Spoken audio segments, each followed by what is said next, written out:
समूह शामिल हैं और प्रत्येक समूह को एक अलग सामरिक जिम्मेदारियां सौंपी गई हैं। इन समूहों के पीछे डेमोक्रेट, जॉर्ज सोरोस और चीन शामिल है। आज आसान भाषा में हम आपके लिए इसका विश्लेषण करेंगे।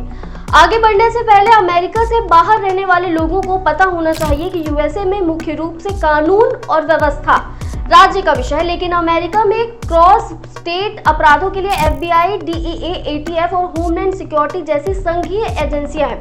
दूसरी अहम बात यह है कि लॉस एंजलिस कैलिफोर्निया का प्रमुख शहर है। कैलिफोर्निया पर डेमोक्रेटिक पार्टी का शासन है। गेविन न्यूसम कैलिफोर्निया के गवर्नर, यानी जो भारत के CM की तरह हैं, वो डेमोक्रेटिक पार्टी के सदस्य हैं। अमेरिकी राष्ट्रपति डोनाल्ड ट्रंप रिपब्लिक पार्टी से हैं, जबकि डेमोक्रेटिक पार्टी अप्रवासियों की समर्थक पार्टी है और अमेरिका में प्रवासियों का समर्थन करती है। रिपब्लिक पार्टी अप्रवासी विरोधी पार्टी है और ट्रंप प्रवासियों के खिलाफ अभियान चला रहे हैं। लॉस एंजलिस की 70% आबादी लैटिनो प्लस एशियाई प्लस अश्वेत है।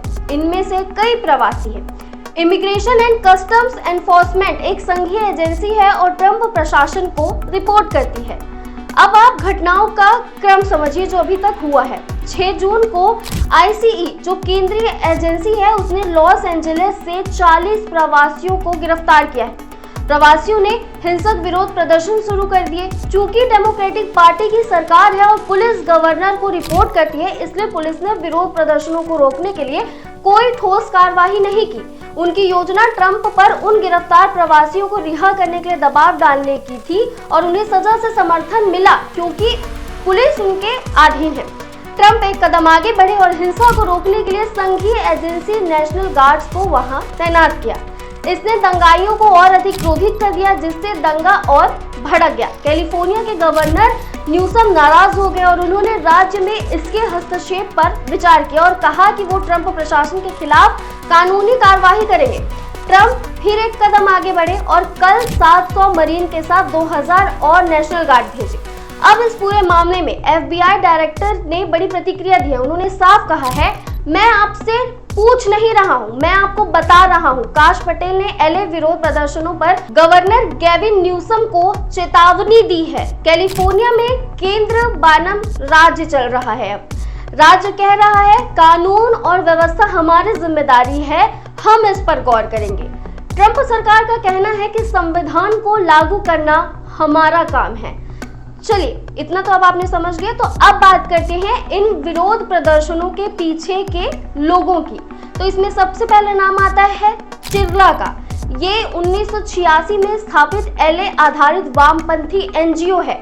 चिरला LA रैपिड रेस्पॉन्स नेटवर्क का एक प्रमुख सदस्य है। लंबे समय से चिरला लॉस एंजलिस में अप्रवासियों के खिलाफ ICE की गतिविधियों का विरोध कर रहा था। जून की शुरुआत में ICE द्वारा बड़े पैमाने पर छापे मारने के बाद चिरला ने एक्शन अलर्ट जारी किए, प्रेस कॉन्फ्रेंस का आयोजन किया और अप्रवासी श्रमिकों के अपहरण की निंदा करने और उनके लिए मानवीय उपचार की मांग करने के लिए विरोध रैलियों का आयोजन किया।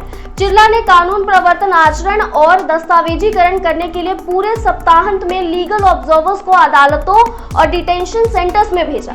उनकी भूमिका लोगों को हिंसा के लिए उकसाना था। आप उन्हें डेटोनेटर भी कह सकते हैं। जमीनी स्तर के संगठन के रूप में उन्होंने ICE छापों पर जनता का ध्यान बढ़ाया। चिरला को बाइडेन प्रशासन और कैलिफोर्निया सरकार द्वारा वित्त पोषित किया गया था। जून 2023 को समाप्त होने वाले वित्तीय वर्ष में चिरला को मुख्य रूप से कैलिफोर्निया राज्य एजेंसियों से लगभग $34 मिलियन का सरकारी अनुदान मिला। 2021 से 2024 से उन्हें होमलैंड सिक्योरिटी विभाग से लगभग $4,50,000 मिले। चिरला के बाद दूसरे नंबर पर आता है इंडिविजिबल। अब चिरला द्वारा चिंगारी लगाने के बाद उस चिंगारी को आग में बदलने का समय आ गया था और यहाँ USA के एक्टिविस्ट कपल लिया ग्रीनबर्ग और एज्रा लेविन सह संस्थापक इंडिविजिबल आते हैं। वे संयुक्त राज्य अमेरिका में सक्रियता उद्योग चलाते हैं। उन्होंने दिसंबर 2016 में तत्कालीन ट्रंप सरकार की नीतियों का विरोध करने के लिए गूगल डॉग गाइड के रूप में इंडिविजिबल की स्थापना की।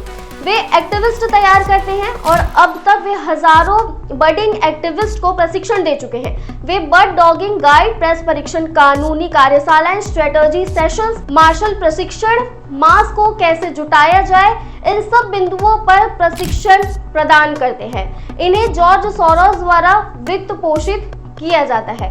2017 के बाद से इंडिविजिबल को ओपन सोसाइटी फाउंडेशन से $7.6 मिलियन से अधिक प्राप्त हुए हैं। इन्हें टिडास द्वारा भी वित्त पोषित किया जाता है। अब तीसरे नंबर पर आता है कौन, तो party for socialism and liberation.